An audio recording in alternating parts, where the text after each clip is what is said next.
اعوذ باللہ من الشیطان اللعین الرجیم بسم اللہ الرحمن الرحیم اللہم صلی علی محمد وآل محمد وعجل فرجہم۔ السلام علیکم ورحمۃ اللہ وبرکاتہ۔ مولا متقیان امام علی علیہ السلام کا نہج البلاغہ سے خطبہ نمبر 28 آپ کے سامنے پیش کرنے کی سعادت حاصل کرتے ہیں۔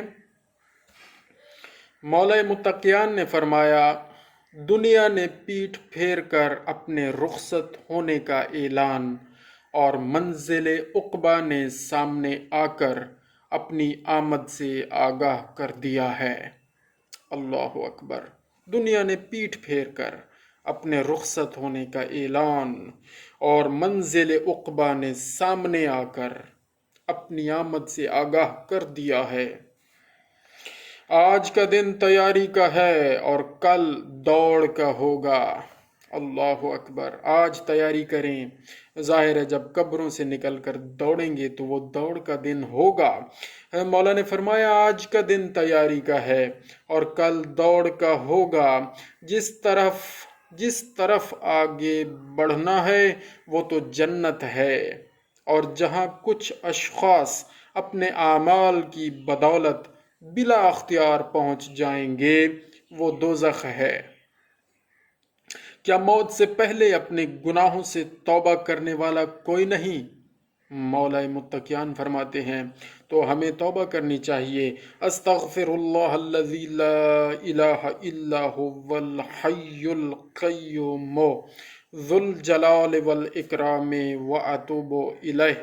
اللہم صلی علی محمد وآل محمد وعجل فرجہم۔ کیا فرماتے ہیں؟ کیا موت سے پہلے اپنے گناہوں سے توبہ کرنے والا کوئی نہیں؟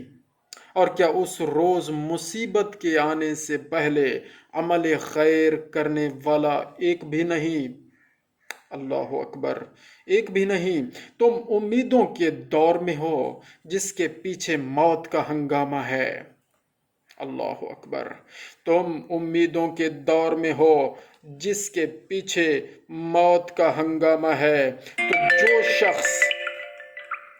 جو شخص موت سے پہلے ان امیدوں کے دنوں میں یا ان امیدوں کے دنوں میں عمل کر لیتا ہے تو یہ عمل اس کے لیے سود مند ثابت ہوتا ہے اور موت اس کا کچھ بگاڑ نہیں سکتی۔ جو عمل کرتا ہے موت اس کا کچھ بگاڑ نہیں سکتی۔ مومن کا موت کچھ بگاڑ نہیں سکتی۔ مولا فرما رہے ہیں تو یہ عمل اس کے لیے سود مند ہوتا ہے اور موت اس کا کچھ بگاڑ نہیں سکتی۔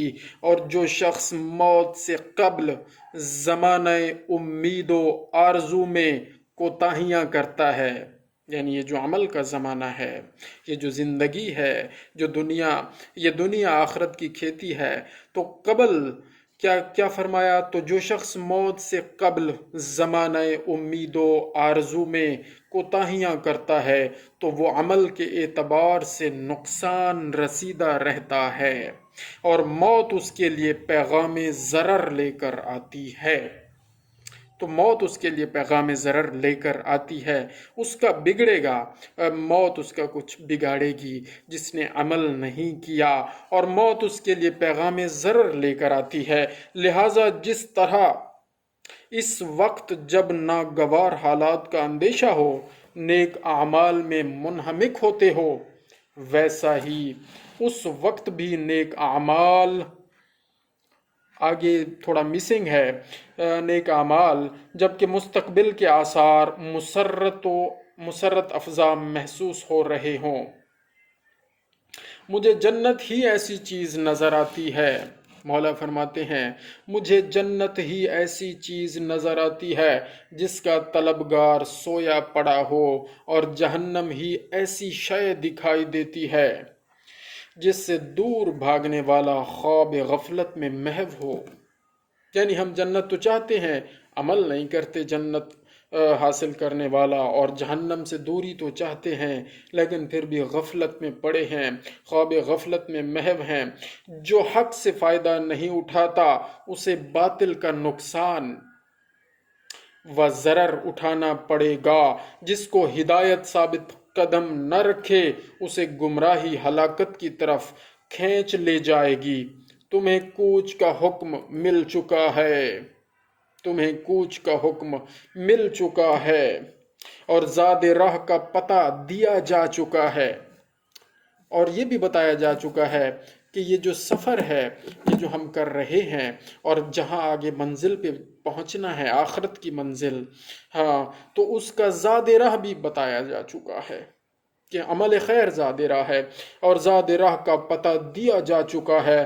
مجھے تمہارے متعلق سب سے زیادہ دو ہی چیزوں کا خطرہ ہے، ایک خواہشوں کی پیروی اور دوسرا یا دوسرے امیدوں کا پھیلاؤ۔ اس دنیا میں رہتے ہوئے اس سے اتنا زاد لے لو جس سے کل اپنے نفسوں کو بچا سکو۔ اس دنیا میں رہتے ہوئے، اللہ اکبر، اتنا اس دنیا میں رہتے ہوئے اس سے اتنا زاد لے لو جس سے کل اپنے نفسوں کو بچا سکو۔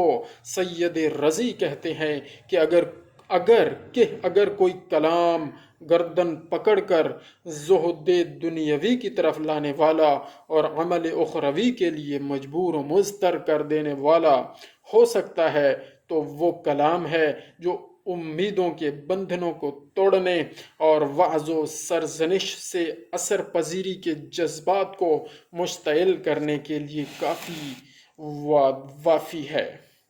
اس خطبے میں یہ جملہ الاعوان الیوم مزار وعظ السبقۃ الجنہ والغایۃ النار، ترجمہ تو بہت ہی عجیب و غریب ہے، یعنی یہ جملہ بہت ہی عجیب و غریب ہے۔ اس میں لفظوں کی جلالت، معنی کی بلندی، سچی تمثیل، صحیح تشبیہ کے ساتھ عجیب اسرار اور باریک نکات ملتے ہیں۔ حضرت نے اپنے ارشاد وَالسَّبَقَةُ الْجَنَّةُ وَالْغَایَةُ النَّارِ میں بمعنی مقصود کے الگ الگ ہونے کی وجہ سے دو جدا گانہ لفظیں السبقۃ الغایہ استعمال کی ہیں۔ جنت کے لیے لفظ سبقہ بڑھنا فرمایا ہے، اور جہنم کے لیے یہ لفظ استعمال نہیں فرمایا ہے، کیونکہ سبقت اس چیز کی طرف کی جاتی ہے جو مطلوب و مرعوب ہے۔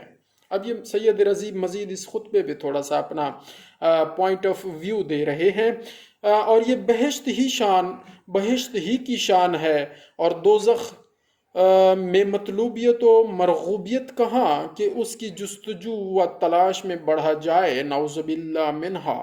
چونکہ السبقۃ النار کہنا صحیح و درست نہیں ہو سکتا، اس لیے والغایۃ النار فرمایا، اور غایت صرف منزل منتہا کو کہتے ہیں، اس تک پہنچنے والے کو خواہ رنج و کوفت ہو یا شادمانی و مسرت، یہ ان دونوں معنوں کی ادائیگی کی صلاحیت رکھتا ہے۔ تو مولا علم کا شہر، حضور پاک نے کیا فرمایا؟ میں علم کا شہر ہوں اور علی اس کا دروازہ ہے۔ تو مولا باب العلم ہے، تو الفاظ کا بہترین چناؤ تو مولا ہی نے کرنا تھا، اور انہوں نے ہی سکھایا ہے، اور جس نے بھی علم حاصل کرنا ہے وہ باب العلم کے پاس آئے اور اپنا زانو تلمذ، ادب کا زانو، سر تسلیم خم کرے اور مولا کے توسط سے، اللہ کریم سے علم مانگے، تو مولا امام علی علیہ السلام کے توسط سے، وسیلے سے، ان کی برکت سے، ان کے وجود پاک کی برکت سے، ان کے باب العلم ہونے کی برکت سے اللہ تعالیٰ علم بھی عطا فرمائیں گے، اور جو مانگا جائے سب عطا فرمائیں گے۔ بہر صورت اسے مصبر و مال بازگشت کے معنی میں سمجھنا چاہیے، اور ارشاد قرآنی ہے قُلْ تَمَتَّعُوا فَإِنَّ مسیرکم الی النار، کہو کہ تم دنیا سے اچھی طرح حظ اٹھا لو، آخر تو تمہاری بازگشت جہنم کی طرف ہے۔ یہاں مسیرکم کی بجائے سبقکم کہنا کسی طرح صحیح و درست نہیں سمجھا جا سکتا۔ اس میں غور و فکر کرو اور دیکھو کہ اس کا باطن کتنا عجیب اور اس کا گہراؤ لطافتوں کو لیے ہوئے کتنی دور تک چلا گیا ہے۔ اور حضرت کا بیشتر کلام اسی انداز پر ہوتا ہے، اور بعض روایتوں میں السبقۃ بضم سین بھی آیا ہے، اور سبقۃ اس مال و متاع کو کہتے ہیں جو آگے نکل جانے والے کے لیے بطور انعام رکھا جاتا ہے۔ بہر صورت دونوں کے معنی قریب قریب یکساں ہیں، اس لیے کہ معاوضہ و انعام کسی قابل مذمت فعل پر نہیں ہوتا، بلکہ کسی اچھے اور لائق ستائش کارنامے کے بدلے ہی میں ہوتا ہے۔ اللہ تعالیٰ سے دعا ہے کہ اللہ تعالیٰ ہمیں مولا متقیان کے کلام کو صحیح طور پر پڑھنے، سمجھنے اور اس پر عمل کرنے کی توفیق و ہمت و ہدایت عطا فرمائے، اور ہمارے لیے توشہ آخرت قرار دے، صدقہ جاریہ قرار دے۔ اللہم صلی علی محمد و آل محمد وعجل فرجہم۔